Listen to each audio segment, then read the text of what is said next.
ये है talks news network और आप देख रहे हैं पॉलिटॉक्स, राजनीति का कच्चा चिट्ठा। उत्तर प्रदेश विधानसभा चुनाव के लिए सभी पार्टियों ने कमर कस ली है। सभी पार्टियां चुनावी समीकरण साधने की तैयारी में जुट गई है।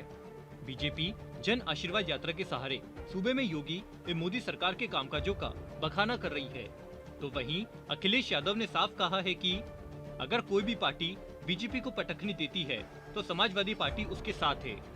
तो वहीं national news channel ABP Ganga के एक कार्यक्रम में वाराणसी महापंचायत में सुभाषपा के राष्ट्रीय अध्यक्ष ओम प्रकाश राजभर ने निषाद पार्टी को साथ आने का न्योता दिया है। इस दौरान राजभर ने बीजेपी और समाजवादी पार्टी के खिलाफ जमकर भड़ास निकाली। राजभर ने बीजेपी को नागनाथ और सपा को सांपनाथ बताया। साथ ही राजभर ने बड़ा बयान देते हुए कहा कि 27 अक्टूबर को पार्टी के स्थापना दिवस पर मैं सारे पत्ते खोलूंगा।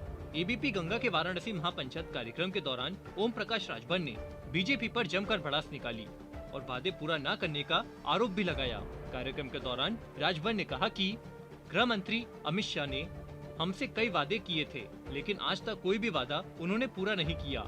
राजभर ने कहा कि गृह मंत्री ने एक समान शिक्षा, अनिवार्य शिक्षा, मुफ्त शिक्षा का वादा किया था और साथ ही घरेलू बिजली का बिल माफ करने सहित महिलाओं को 33% आरक्षण का वादा किया था, लेकिन उन्होंने एक भी वादा पूरा नहीं किया। वाराणसी महापंचायत के दौरान राजभर ने बीजेपी और सपा दोनों पर जमकर हमला बोला।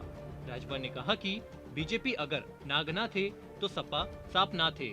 राजभर ने कहा कि आजादी के बाद अति पिछड़े, अति दलितों की लड़ाई सिर्फ ओपी राजभर ने लड़ी है। सुभाषपा अध्यक्ष राजभर ने बीजेपी को चुनौती देते हुए कहा कि बसपा सपा सरकार ने 17 जातियों को अनुसूचित जाति में शामिल करने का प्रस्ताव दिल्ली भेजा था, लेकिन केंद्र में बीजेपी सरकार ने लोकसभा और राज्यसभा में इस प्रस्ताव को खारिज कर दिया। मैं बीजेपी को चुनौती देता हूं कि बीजेपी पिछड़ों को आरक्षण दे। बीजेपी पिछड़ों को आरक्षण के नाम पर गुमराह कर रही है। राजभर ने कहा कि बीजेपी वोट की राजनीति कर रही है। पिछड़ों और दलितों के साथ हमेशा से धोखा हुआ है। कार्यक्रम के दौरान राजभर ने ये भी कहा कि आज भी प्रदेश में कई जातियां ऐसी है जो रोजगार, राजनीति, शिक्षा और स्वास्थ्य के मामले में पिछड़ी हुई है। इन जातियों को हिस्सेदारी देने के लिए कोई भी पार्टी तैयार नहीं है। इन सभी जातियों का वोट लेने के लिए सब आ जाते हैं, लेकिन उसके बाद सब भूल जाते हैं। हम लोगों के साथ भेदभाव हो रहा है। कार्यक्रम के दौरान मंच पर मौजूद निषाद पार्टी के अध्यक्ष संजय निषाद को साथ आने का न्योता भी राजभर ने दिया है। राजभर ने कहा कि अगर निषाद पार्टी साथ आती है तो हम बीजेपी को पटखनी दे देंगे। साथ ही ओम प्रकाश राजभर ने पार्टी के स्थापना दिवस 27 अक्टूबर को अपने पत्ते खोलने की बात भी कही। कार्यक्रम के दौरान ओम प्रकाश राजभर ने बढ़ती महंगाई को लेकर सरकार पर जमकर निशाना साधा। राजभर ने कहा कि बीजेपी जब सत्ता में नहीं थी तब उसने महंगाई कम करने, 2 करोड़ लोगों को रोजगार देने और 15-15 लाख रुपए देने का वादा किया था, लेकिन उन्होंने आज तक एक भी वादा पूरा नहीं किया। राजभर ने कहा कि बीजेपी ने अपने वादे तो पूरे नहीं किए, उल्टा 3 लाख कंपनियों को बंद कर दिया। बीजेपी एक देश एक टैक्स की बात करती है, लेकिन पेट्रोल डीजल पर एक टैक्स क्यों नहीं है? बीजेपी महंगाई के लिए कांग्रेस को जिम्मेदार ठहराती है।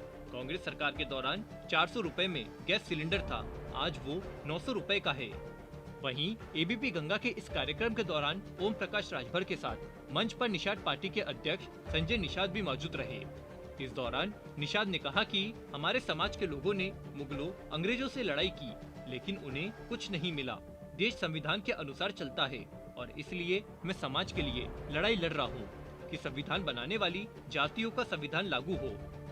वहीं आरक्षण के मुद्दे पर संजय निषाद ने कहा कि हम कांग्रेस के पास गए, लेकिन कांग्रेस ने 70 साल तक हमारी फाइल दबाए रखी। इसके उलट बसपा ने आरक्षण के मुद्दों को और भी ज्यादा पेचीदा कर दिया, तो वहीं सपा भी हमें गुमराह करती रही। निषाद ने कहा कि हम पिछड़े में नहीं, अनुसूचित में हैं और इसके लिए हम चाहते हैं कि सर्टिफिकेट जारी हो। इसके साथ संजय निषाद ने बड़ा ऐलान करते हुए अकेले पार्टी के सिंबल पर चुनाव लड़ने की बात भी कही। निषाद ने कहा कि हमने अपने बल पर पार्टी को खड़ा किया है और 62 सीटों पर चुनाव लड़ा और 1 सीट भी जीती। अगर आगामी चुनाव में हमारे कोई साथ नहीं भी होगा तो 2022 में निषाद पार्टी अकेले अपने सिंबल पर चुनाव लड़ेगी। PoliTalks bureau, UP. ये है टॉक्स न्यूज नेटवर्क और आप देख रहे हैं पॉलिटॉक्स, राजनीति का कच्चा चिट्ठा।